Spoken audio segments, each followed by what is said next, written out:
So isang mapagpalang araw po muli sa lahat ng aking mga viewers, followers at subscriber. So ngayon po ay gagawa po ako ng pork adobo sa aking skillet. So ngayon gagamitin ko itong aking skillet without oil. So ito na preheat ko na ito sa 230 Celsius. So i-check natin siya kung mainit na siya. Lagyan natin ng hot cold water. So ayan, makikita mo ano siya. So sabihin ready na siya. Ayan, bubuo yung ano niya, tubig. So without oil, mag-grill ako ng pork belly dito. So i-grill ko muna siya para mawala yung mga yung fat, kasi ayaw ko sa adobo na medyo oily. So i-grill ko muna siya dito sa aking skillet. So mamaya ipapakita ko sa inyo kung gaanong mantika makukuha ko dito sa aking pork belly. So, iluluto ko lang muna yung lahat. So turn lang natin sa kabilang side. So please like, share, and subscribe sa aking YouTube channel para lagi kong update sa aking mga video. So sa bawat subscribe nyo, kayo po ay nakakatulong sa aking layunin na makatulong sa kapwa dahil po ating channel is for charity. So the time po na kumikita na kay YouTube, kung na po nakikitain ko ay bibigay ko sa kanyang gawa. So nawa patuloy niya akong suportahan at italo sa aking channel. Ayan, ikasama natin ito. So ito, wala akong ginamit na oil dito. Kailangan makrispy natin yung both side bago ito siya adobo. Pagkain natin. So ayan, ito-turn na natin siya.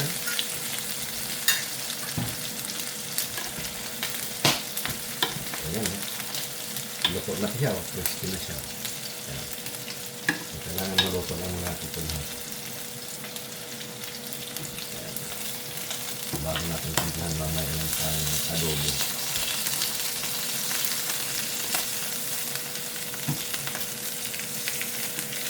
So minsan dito na lang ako nag-grill kahit walang seasoning. So lagay ulit tayo.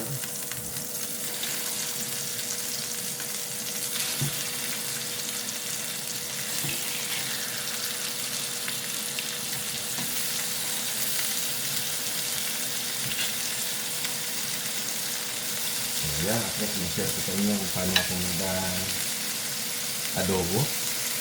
So, kung wala naman kayo nito, pwede naman kahit sa kaldero niya gawin ito. So, wala nang seasoning yan. Hindi na maluto lang naman. So, ito, huling salang na natin, no? Makita nyo, crispy na crispy.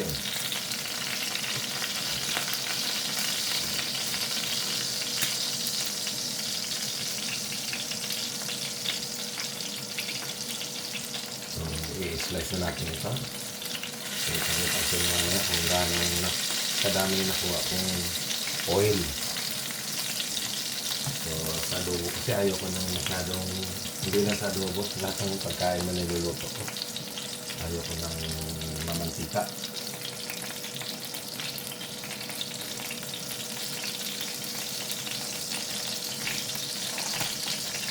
Ito yung mantika natin kuha o pakita ko sa inyo. Ayan o. So, tatanggalin ko yan kasi ayaw ko nang mamantika sa aking mga niluluto. Dito sa adobo ko. So, tinatanggal ko talaga yan. Para yung aking adobo mamaya at least meron pa rin siyang fat, pero konti na lang.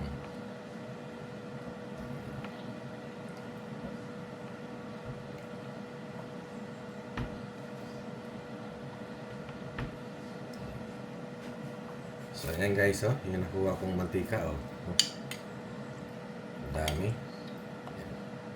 So itatabi ko lang yan pag nagbuo na siya, sa ako ilalagay sa bin. So ayan, ito na yung aking na-grilled na pork belly. So i-slice ko siya. So madami-dami itong aking i-adobo na pork belly. Oh. Ang dami. So ito, luto na to, pwede itong kainin. So kaya lang gusto kong mas i-adobo siya para mas masarap siya. So ngayon i-slice natin siya para mas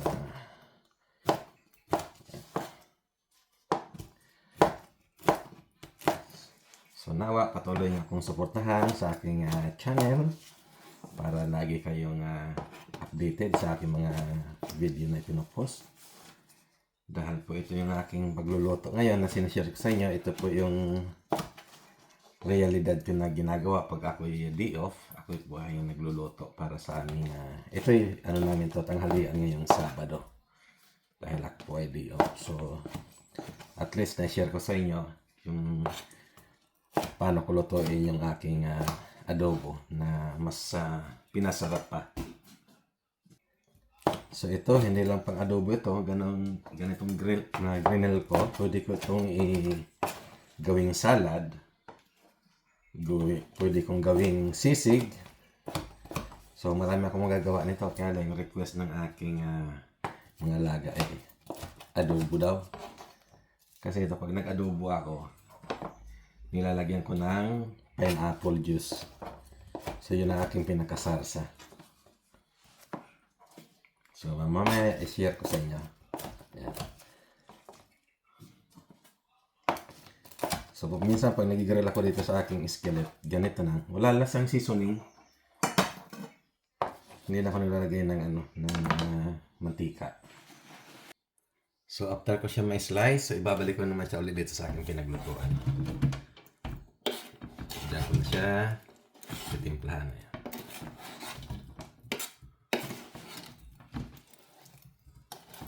So ito, pwede na itong ulamin, pero mas masarap ito. Mas pasasarapin pa. Dahil pag na-adobo na to, mas masarap eh.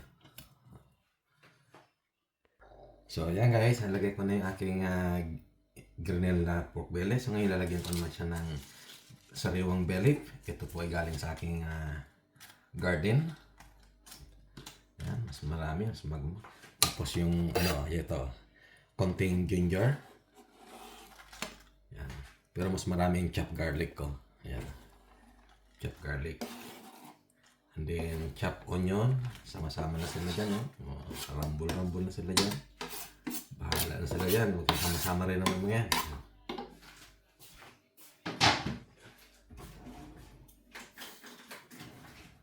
So pinaghalo-halo ko na sila dyan. Ayan. And then lagyan natin ng vinegar. So ang gamit yung vinegar dito is apple cider. So pag ang adobo ay walang vinegar, hindi kompleto. Mas maasim, mas masarap. So special pa yung vinegar na gamit, yung apple cider pa. Tapos lagyan natin ng Silver Swan soya sauce. So dito pala ako naglagay ng seasoning ko. Tapos lagyan natin ng black pepper. So sundan nyo lang itong aking ginagawa. Mas maraming black pepper, mas masarap. Mas medyo spicy. Tapos lalagyan natin ng pineapple juice. So wala akong malaking pineapple juice dito. So yung ginamit ko lang yung maliit.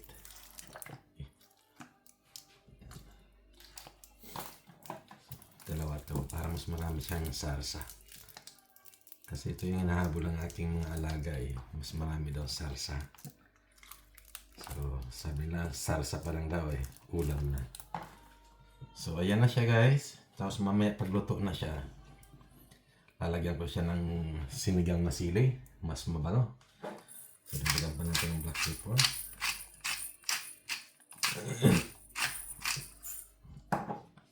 Tapos mamaya bibisitahin natin ito pag kumulo na siya. So, yan. Ready na siya. On lang ulit natin.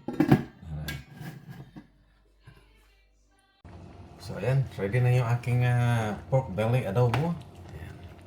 So, really tender na siya. So, lalagyan ko siya ng thickness ng corn flour. Ayan, para may ano siya, thickness ng konti.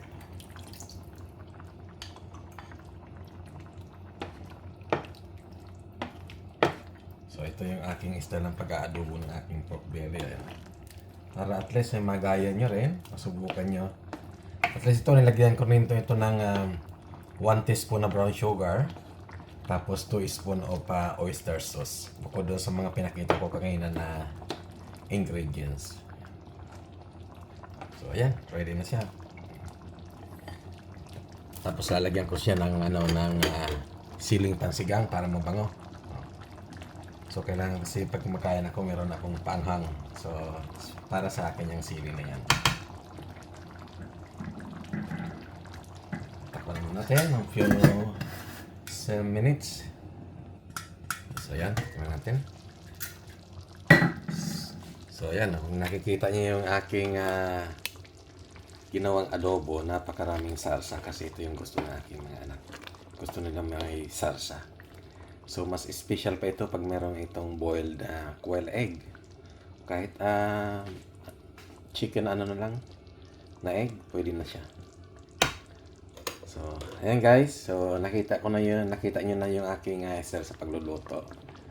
So, at least na-share ko sa inyo. So, salamat muli sa inyong panonood. God bless po.